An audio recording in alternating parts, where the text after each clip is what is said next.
So good morning students. We will learn some more definitions of accounting terms.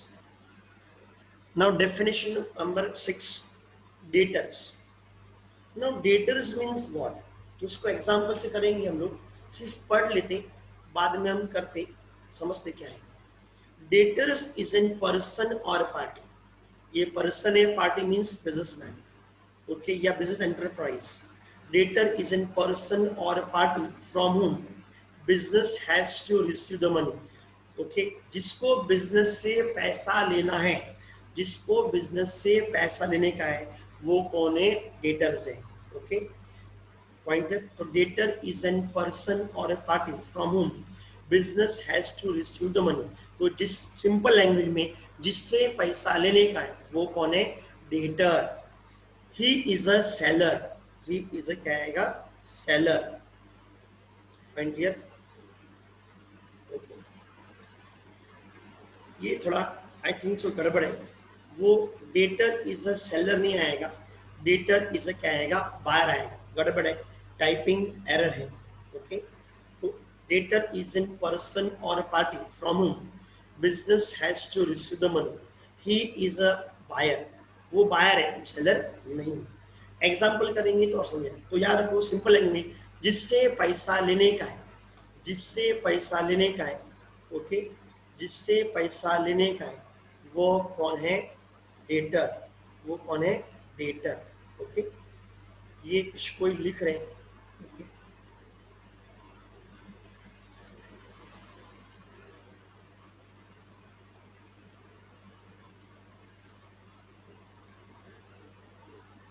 Okay, तो ठीक है, आगे करते हैं. एग्जाम्पल करेंगे, टेंशन में लेने की जरूरत नहीं. तो डेटर इज एन पर्सन और party from whom business has to receive money. He is an buyer, he is not an seller. उसका डेटर का एग्जैक्टली उल्टा. क्रेडिटर इज एन पर्सन और party to whom business has to pay the money. He is an seller. वो buyer नहीं है, he is a seller. ये typing error है. तो creditor is an person or party to whom business has to pay the money. जिस simple है, जिसको पैसा देने का है, जिसको पैसा देने का है वो उन्हें creditor. He is a seller. He is a seller. Okay, देखते डायग्राम से एग्जाम्पल. ओके, तो एग्जाम्पल, ये एग्जाम्पल लेता हूं. A sold goods on credit worth ₹50,000. A sold goods worth ₹50,000 to mister B. Okay, तो तुम लोग बताओ चैट बॉक्स से. ओके, तुम लोग बताओ चैट बॉक्स से, इसमें ए सेलर है कि बायर है? ए इज अ सेलर और बायर?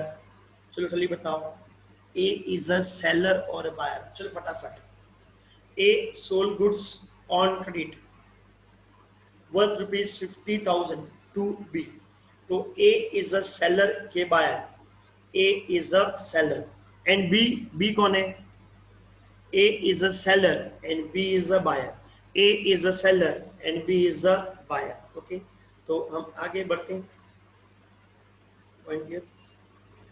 तो A is a seller and B is a buyer. Okay, तो ए ने गुड सेल किया, किसको सेल किया? बी को. ए ने गुड सेल किया, किसको सेल किया? बी को. तो बताओ, A is a seller and B is a buyer. A को पैसा लेने का है कि देने का है? चलो बताओ फटाफट. ए को पैसा लेने का है कि देने का है? ए ने माल बेचा है बी को, तो ए को पैसा लेने का है कि देने का है? Come on tell me fast. Okay, A को देने का है, कैसे पॉसिबल है?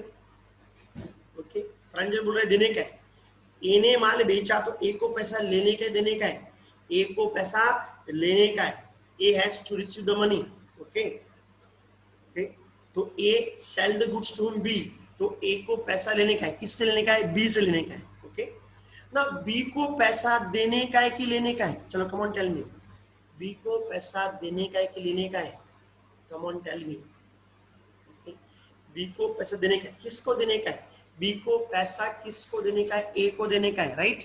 बी को पैसा देना है और ए को पैसा लेना है. बी को पैसा देना है और ए को पैसा लेना है. ओके, डेटर मतलब क्या, डेटर मतलब क्या, जिससे पैसा लेने का है वो कौन है, डेटर है। जिससे पैसा लेने का है वो कौन है, डेटर। ओके, एक को पैसा किससे लेने का है, एक को पैसा किससे लेने का है, चलो बताओ फटाफट, एक को पैसा किससे लेने का है, एक को पैसा किससे लेने का है, कम ऑन, बी से। तो बी कौन है, डेटर के क्रेडिटर। तो बी कौन है, डेटर के creditor.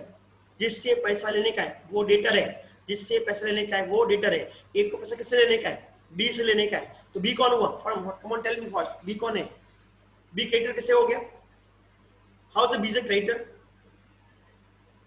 How B is a creditor, जिससे पैसा लेने का है वो डेटर है। तो एक को पैसा किससे लेने का है, बी से लेने का है। तो बी कौन है, debtor, B is a debtor, B creditor नहीं है, बी इज एन डेटर। ये आंसर रॉन्ग है ऊपर वाला, मतलब ही इज बायर नहीं है वो बायर। ओके, यहाँ पे क्रेडिटर सेलर होगा। ओके, तो बी इज एन डेटर, अभी देखो मालूम पड़ेगा तुम लोग, सी नाउ ये डायग्राम। ओके, जिससे पैसा लेने का है वो डेटर है। ए को पैसा किससे लेने का है, बी से लेने का है। तो बी कौन है, डेटर।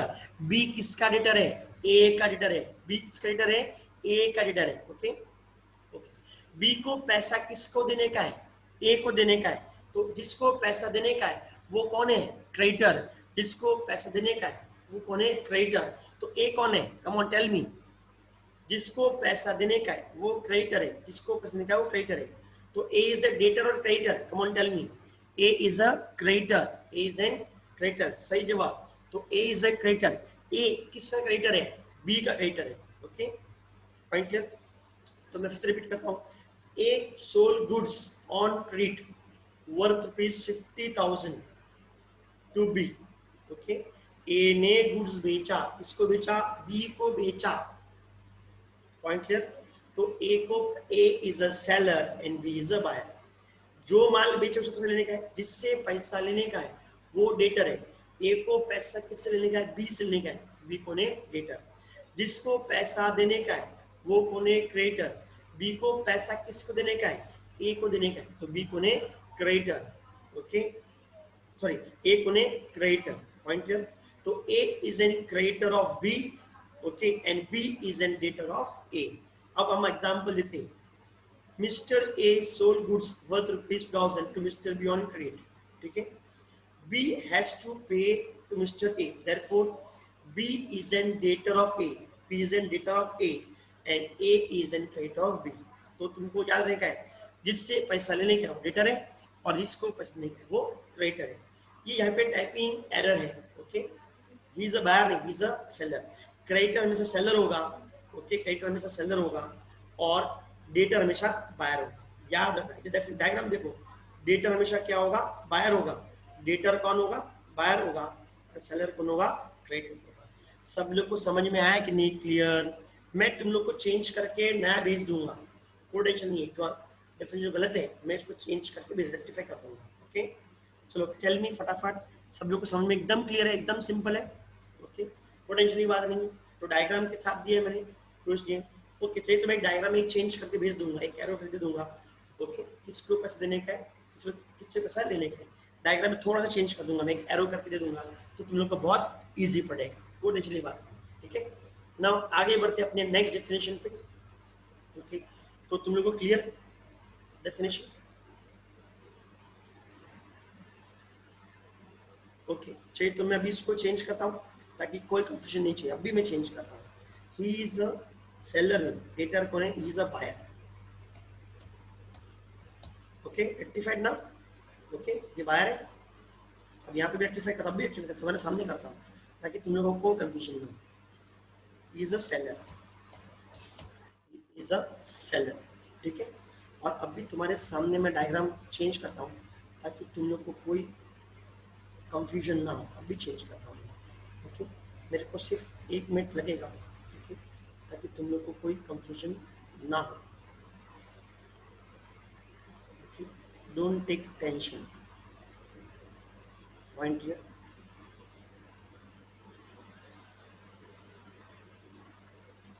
आ गया, ठीक है, यहाँ पे आ गया। ए को पैसे से लेने का है, बी से लेने का है। ओके, और बी को पैसे से लेने का है, पॉइंट क्लियर।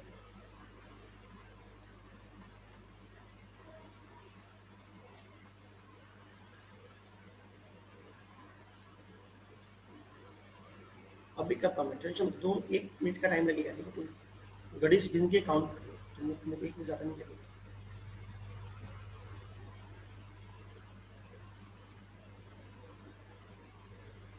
ओके, तो ए को पैसा किससे लेने का है?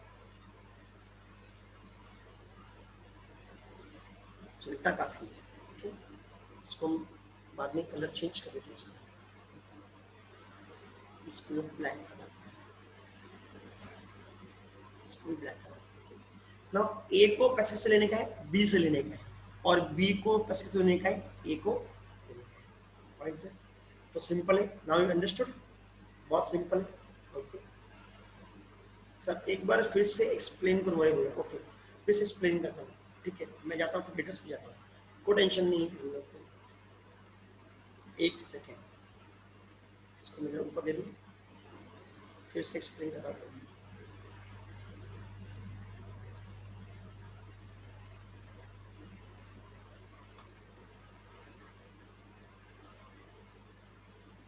ओके, यहाँ पे देखो, डेटर इज एन पर्सन और party from whom business has to receive the money. Means जिससे पैसा लेने का है वो कौन डेटर है? ही इज अ बायर, वो कौन है? बायर है। फिर नेक्स्ट है, क्रेडिटर इज एन पर्सन और party to whom business has to pay the money. जिसको पैसा देने का है वो कौन है? Creditor, he is a seller. Okay, तो एग्जांपल लेते हैं। Mister A sold goods on credit worth rupees 50,000 to Mr. B.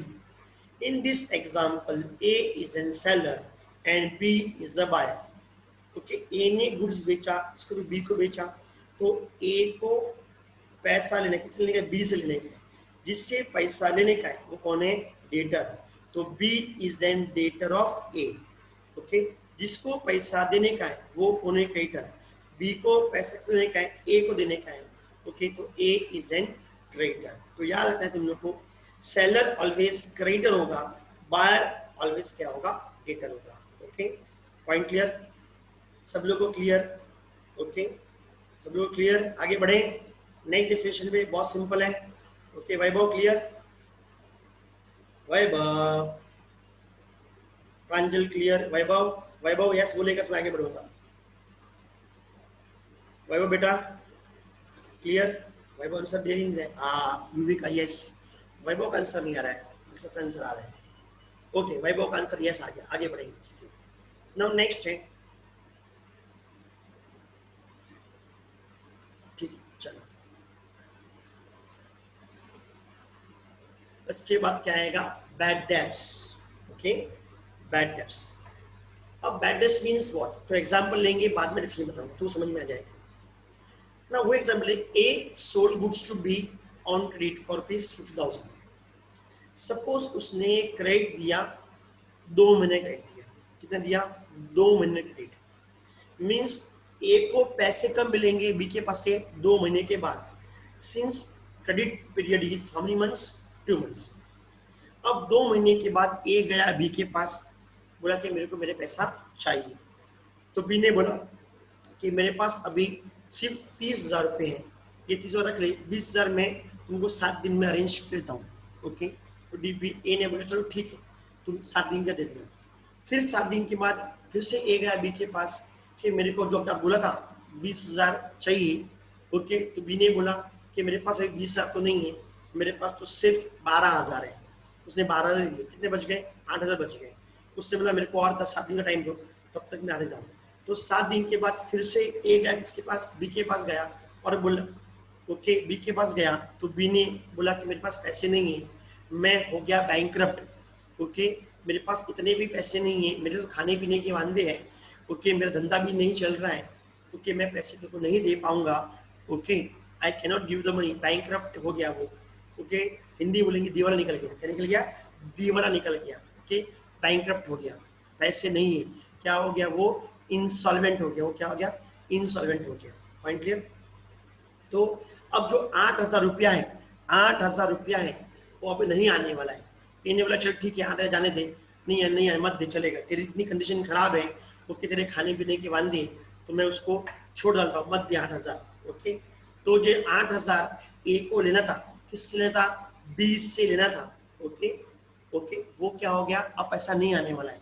तो जो 8,000 रुपया जो आने वाला था अब नहीं आने वाला है, वो क्या होगा, डूब गया। क्या हो गया, बैड डेट्स हो गया। तो दैट 8,000 रुपीज हैज बिकम क्या आएगा, बैड, वो पैसा नहीं आने वाला है। इट इज कॉल्ड एज क्या आएगा, बैड डेट्स। ओके, तो बैड डेट्स का डेफिनेशन है the amount which is irrecoverable or not recoverable, amount which is irrecoverable or not recoverable from debtors is called as क्या आएगा, bad debts. That means जो पैसा लेने का है, that means पैसा लेने का है. ओके, तो जो पैसा लेने का है वो नहीं आने वाला है. ओके, उसको बोलेंगे bad debts. तो अमाउंट विच इज irrecoverable और नॉट रिकवरेबल फ्रॉम डेटर, तो हमारे एग्जाम्पल में ए कौन था, क्रेडिटर था, और बी कौन डेटर था. तो पहले उसने 30,000 दिया बी ने, फिर 12,000 दिया, और थर्ड टाइम गया 8,000, वो दिया ही नहीं. तो 8,000 रुपया क्या हो गया, बैड डेट्स हो गया. तो it is a loss for the business. तो बैड डेट्स क्या आएगा, लॉस है. सेम वे कभी कभी तुम क्या करते हो, अपने दोस्तों को पैसे देते हो, 100 रुपया दिया, और बाद में उसने हो गया 5 महीना हो गया, 6 महीना हो गया, उसने 90 रुपए दिए और 10 रुपया उसने दिया ही नहीं. तो तुम्हारे लिए क्या हो गया, 10 रुपये क्या हो गया, बैड डेट्स. लेकिन हम पर्सनल बात नहीं कर रहे, हम बिजनेस की बात कर रहे हैं. ओके, तो amount which is irrecoverable or not recoverable from debtors is called as bad debts. तो आर नहीं आया, तो bad debts is a loss for the business. तो बहुत सिंपल है, इसको हम करेंगे बैड डेट्स. नाउ नेक्स्ट है बैड डेट्स के बाद, तो डेटर्स हो गया, अब क्या आएगा, बैड डेट्स. अब बैड डेट्स के बाद क्या आएगा, entry. Okay, entry. Now see, मैंने बताया था all monetary transaction are recorded in the books of accounts. जितने भी मनी ट्रांजेक्शन हैं हम कहाँ रिकॉर्ड करेंगे, बुक्स अकाउंट में रिकॉर्ड करेंगे. Okay, point clear. तो बुक्स अकाउंट कौन सी, परचेज हम रिकॉर्ड करेंगे परचेज बुक में, सेल्स रिकॉर्ड करेंगे सेल्स बुक में. ओके, तो सबसे पहले ना कोई भी ट्रांजेक्शन हो, सबसे पहले हम रिकॉर्ड करेंगे जर्नल के अंदर. Any transaction first it is recording क्या आएगा, जर्नल. तो entry means what, recording of the business transaction, recording the process of recording the transaction in books of accounts is called as entry. So recording of the business transaction in books of accounts is called as an entry. Okay, the recording of the business transaction is called as entry. और एकदम perfect लिखेंगे, the process of recording the transaction in the books of accounts, the process of recording the transaction in the books of accounts is called as entry. नहीं, bad debts का part नहीं है entry बेटा, bad debts अलग है, entry अलग है. Please don't refer government text book. Please government text book ने बहुत ही कंफ्यूजन करके दिया हुआ है. ओके, नहीं तो मैं गवर्नमेंट टेक्स्ट बुक खुल के पढ़ाता, राइट. ओके, तो don't follow government text book, वो उसमें इंक्लूड नहीं बेटा. ओके, जो मैं करा रहा हूँ उस पर ध्यान दो, कोई नहीं बात नहीं. Point clear. तो the process of recording the business transaction, क्या लिखोगे, business transaction in the books of accounts is called as entry. क्या बोलेंगे, recording of the transaction in the books of accounts is called as entry. Okay, now next है इसके बाद, now इसके बाद है नरेशन. क्या आएगा, नरेशन. तो जब हम एंट्री पास करेंगे, जब हम कोई भी एंट्री पास करेंगे उसके नीचे लिखेंगे कि वो एंट्री किस बारे में है. ओके, फॉर एग्जाम्पल तुम्हारा एग्जाम्पल लेते, तुमने किसी को, तुमने क्या किया, तुमने बिजनेस यूज के लिए स्टेशनरी परचेज की. क्या परचेज की, स्टेशनरी परचेज की. ओके, तो तुमने स्टेशनरी खरीदी और सामने क्या दिया, कैश दिया. तो ये है ना, स्टेशनरी क्या है, खर्चा है, या तुम्हारी जगह रेंट पे है, तुमने रेंट पे किया. ओके, तो तुमने एंट्री पास करी, rent account debit to cash account, बराबर है. तो ये एंट्री किस बारे में है, ये कौन सी एंट्री है, तुमने किसको सैलरी पे किया. ओके, तुमने मशीनरी परचेज की. ओके, तुमने रेंट पे किया, तुमने सैलरी पे किया, तुमने डेटर्स ने तुमको पैसा दिया. तो ये एंट्री तुम रिकॉर्ड करोगे. तो ये एंट्री किस बारे में, कैसे मालूम पड़ेगा. अब तुम लोग तो अकाउंट्स वाले हो, तुमको अकाउंट्स आता है, लेकिन सामने वाले को अकाउंट्स नहीं आता है. तो वो अगर देखेगा एंट्री, तो उसको कैसे मालूम पड़ेगा ये एंट्री किस बारे में है. Point clear. तो हम एंट्री के नीचे लिखेंगे, क्या लिखेंगे, नरेशन, क्या लिखेंगे, नरेशन। तो सर नरेशन क्या है, तो जो भी एंट्री पास करी है उसके बारे में वो लिखना है कि ये किस बारे में एंट्री है, उसको क्या बोलेंगे, नरेशन। तो देखते डेफिनेशन क्या है, a brief explanation or description of an entry is known as narration. Okay, entry किस बारे में एंट्री है उसको डिस्क्राइब किया है। फॉर एग्जाम्पल तुमने रेंट पे किया, तुमने क्या पे किया, रेंट पे किया, तो सर नरेशन में क्या लिखोगे, नरेशन में लिखेंगे बीइंग रेंट पे टू लैंडलॉर्ड, लैंडलॉर्ड मींस मकान मालिक, लैंडलॉर्ड मींस मकान मालिक। ओके, तुमने सैलरी पे किया तो क्या लिखोगे, बीइंग सैलरी पेड। ओके, तुमने सैलरी चेक से पे किया है, being salary paid by cheque so and so cheque number. Okay, तो जो भी तुमने एंट्री पास की है वो एंट्री किस बारे में है उसको हमको नरेशन में लिखना पड़ता है। A brief explanation or description of an entry is called as narration. It is written below journal entry. Entry हम पास का कहाँ करेंगे, जर्नल के अंदर, मैं पहले बताया था जितनी भी एंट्री है हम सबसे पहले कहाँ पास करेंगे, जर्नल के अंदर। बताऊंगा जर्नल का मीनिंग, बताऊंगा इसके बाद। ओके, तो जितनी भी एंट्री हम कहाँ पास करेंगे, जर्नल के अंदर। ओके, तो it is written below journal entry within the brackets, brackets के अंदर लिखेंगे। It is started with the word being. तो कोई भी नरेशन है हम के साथ करेंगे, बीइंग से स्टार्ट करेंगे। तो एग्जाम्पल बताओ, तुमने रेंट पे किया तो तुम ये एंट्री पास करोगे, कहाँ पास करोगे, जर्नल के अंदर। क्या एंट्री पास करोगे, rent account debit to cash account. अभी एंट्री पे जाना नहीं है हम लोग को, एंट्री कैसे करना है तो हम बाद में सीखेंगे, अभी सिर्फ हमको डेफिनेशन पढ़ना है। ओके, तो डोंट गेट कंफ्यूज, सिर्फ मैं जो बोलता हूँ ध्यान दो। तुमने एंट्री पास की rent account debit to cash account, उस एंट्री के नीचे तुम ब्रैकेट में लिखोगे being rent paid to landlord, क्या लिखोगे, being rent paid to landlord. Okay, तो आप रिपीट करता हूँ, the process of recording the business transaction, use करना है business transaction. Okay, in the books of account is called as entry. Okay, narration, which description or explanation of an entry is called as narration. Narration is written below the journal entry and start the word and it is started with the word being. Okay, point clear? तो ये हो गया हम लोग का narration. Okay, now देख लेते एक और एक एक्स्ट्रा कर लेते हैं, जर्नल मालूम हो रही। तो जर्नल क्या है, हम कोई भी ट्रांजेक्शन, कोई भी बिजनेस ट्रांजेक्शन है या कोई भी मॉनिटरी ट्रांजेक्शन है हम उसको रिकॉर्ड करेंगे। तो कोई भी ट्रांजेक्शन सबसे पहले हम क्या रिकॉर्ड करेंगे, जर्नल में। तो journal is an prime entry, journal is a prime book of entry where every transaction is first recorded. Prime means first, पहला। तो journal is a prime book of entry where every transaction is first recorded.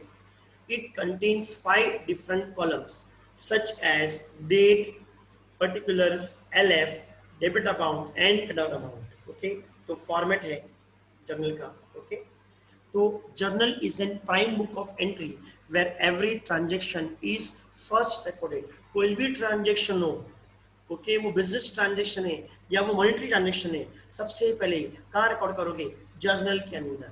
Okay, तो इधर लिखेंगे journal of, for example journal है कमल enterprise का, तो journal of Kamal enterprise. For Reliance entry पास कर रहे हैं तो journal of Reliance limited. Tata entry पास कर रहे हैं तो जर्नल ऑफ टाटा लिमिटेड। समझो राम एंट्री पास कर रहे हैं अपने बुक्स में तो journal of Ram, okay, the नाम आएगा। जिसकी बुक्स में तुम एंट्री पास कर रहे हो, जिसकी बुक्स में तुम एंट्री पास कर रहे हो उसको हम क्या बोलेंगे, इधर उसका नाम आएगा, journal of Labh, journal of Kapil academy. Okay, point clear, journal of Arc enterprise. इतने कितने कॉलम में, 5 कॉलम में, date, particulars, LF, debit amount and credit amount. Date, particulars, LF, debit amount rupees and credit rupees, यहाँ पे क्या आएगा, total आएगा। Okay, अगर हमको फॉर्मेट में नहीं जाना जाता, जर्नल तुम लोग को 4th चैप्टर है, सेपरेट चैप्टर है, हमको डिटेल में बाद में पढ़ना है। ओके, सिर्फ मैंने ब्रीफिंग किया तुम लोग को। तो it is a prime book of entry, journal is a prime book of entry where every transaction is first recorded. It contains 5 columns: date, particulars, LF, debit amount, credit amount. Okay, और जिसके books में तुम entry पास कर रहे हो उधर उसका नाम लिखोगे, क्या लिखोगे, journal of Ram, journal of Tata limited, journal of Reliance limited. कितने कलम, 5 कलम में, date, means date of transaction. इधर तुम इधर क्या पास करोगे, इधर एंट्री पास करोगे, इधर क्या आएगा एलएफ, बाद में दिखेंगे, डेबिट अमाउंट और क्रेडिट अमाउंट। ओके सर, दो दो अमाउंट क्यों सर? और मैंने बोला डबल एंट्री ना, डबल एंट्री, तो डबल एंट्री मीन्स दो इफेक्ट, एक डेबिट और एक क्रेडिट। अकाउंट्स में हर ट्रांजेक्शन के दो इफेक्ट होते हैं, एक डेबिट होता है और एक क्रेडिट होता है। और लास्ट में जब जर्नल खत्म हो जाएगा, सारी एंट्री पास करके हो गई, तो जितना भी डेबिट अमाउंट है उसका टोटल करना है और क्रेडिट का टोटल करना है। Okay point clear? तो ये था हम लोग का, आज हमने पढ़े 6 डेफिनेशंस। Okay point clear?